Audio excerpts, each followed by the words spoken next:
Open the Google Play Store or App Store on your phone. Search for AnyDesk and install it.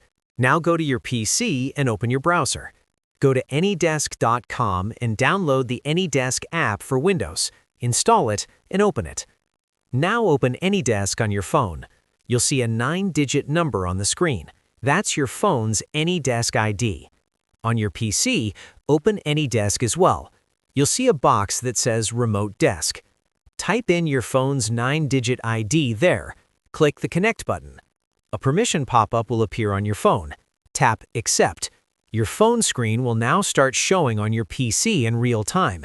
You can see everything happening on your phone right from your computer. Now, if you want to control your phone from your PC as well, make sure to allow the accessibility permission on your phone when AnyDesk asks for it. Once allowed, you can tap, scroll, and navigate your phone directly from your PC. If this helped, drop a like and subscribe. Also, press the bell icon for more tech tips. Thanks for watching.